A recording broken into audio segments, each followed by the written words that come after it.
அன்புள்ள சகோதர சகோதரிகளே, ஸ்னோ ஒயிட் மற்றும் ராணியின் நிலைக்கண்ணாடி என்ற கதை உங்களுக்கு தெரியும்.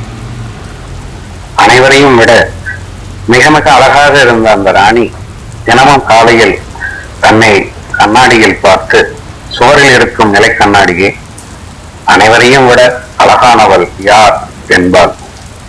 கண்ணாடியும் தாங்கள்தான் மிக அழகானவர் என்று கூறும்.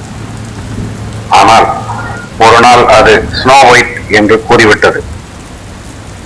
அன்று முதல் ராணியின் நிம்மதி சீர்குலைந்தது. அவள் நேசிப்பதற்கு பதிலாக வெறுக்க ஆரம்பித்தாள். உங்களுக்கு அந்த கதை தெரியும். அது பள்ளி சிறுவர்களுக்கான கதை. ஆனால் இன்றைய நிலைக்கண்ணாடியோ, உங்களை விட மேலானது எதுவும் இல்லை, மேலானவர் எவரும் இல்லை என்கிறது. ஆகவே நாம் கற்பனையான சுய முகஸ்துதி மற்றும் தற்புகழ்ச்சிக்கு ஆளாகும் முட்டாள்களாகிறோம்.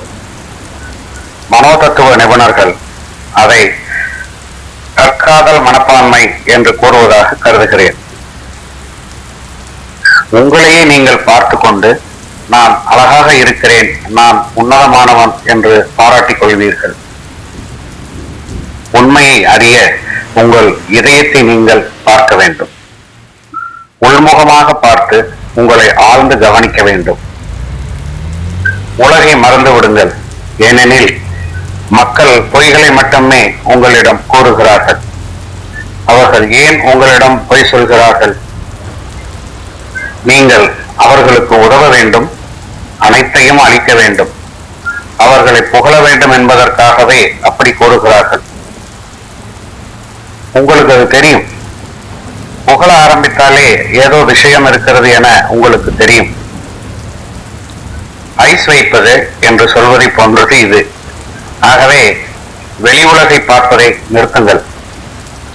அதனால்தான் தியானத்தின் போது நாம் கண்களை மூடி நம்மிடமிருந்து உலகத்தை ஒதுக்குகிறோம். நான் இந்த உலகின் ஒரு அங்கம் அல்ல.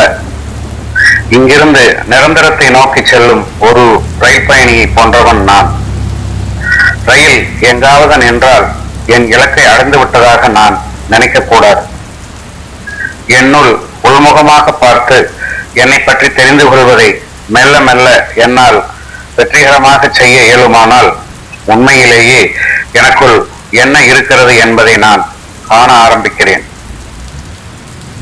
அது வெறும் ஓர் இதயம் அல்ல, அது தெய்வீகத்தின் உறைவிடம். மனிதனிடத்தில் அங்குதான் தெய்வீகம் வீற்றிருக்கிறது.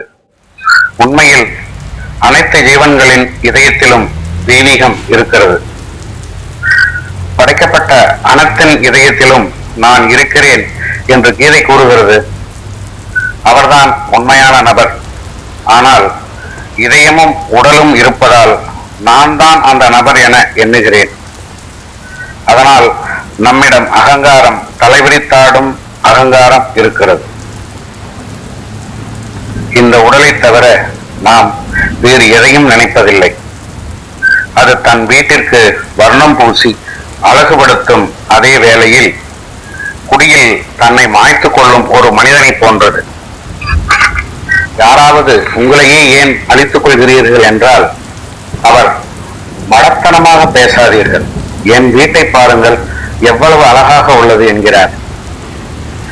$7 மில்லியன் மதிப்புடையது, 6 படுக்கை அறைகள், 2 கார்கள், நான் எப்படி மகிழ்ச்சியின்றி இருக்கக்கூடும் என்கிறார். என் மகிழ்ச்சி வெளியே உள்ள விஷயங்களை சார்ந்திருப்பது நவீன காலத்திய மாபெரும் தீமையாகும். உங்களுக்கு என்ன வேண்டும்? எப்போது மகிழ்ச்சியாக இருப்பீர்கள்? இன்று யாரை கேட்டாலும் ஒருவர் எனக்கு அழகான மனைவி இருந்தால் மகிழ்ச்சியாக இருப்பேன் என்பார். மற்றொருவர் இன்னும் 2 படுக்கை அறைகள் இருந்தால் மகிழ்ச்சியாக இருப்பேன் என்பார். மூன்றாம் அவர் எனக்கு ஒரு பெரிய மெர்சிடிஸ் பென்ஸ் கார் வேண்டும் என்பார். உங்களது மகிழ்ச்சியை உங்களுக்கு வெளியே உள்ளவற்றிற்கு மாற்றம் அக்கணமே நீங்கள் ஏமாற்றத்திற்கும் ஏன் அழிவிற்கும் கூட உங்களை ஆளாக்கிக் கொள்கிறீர்கள்.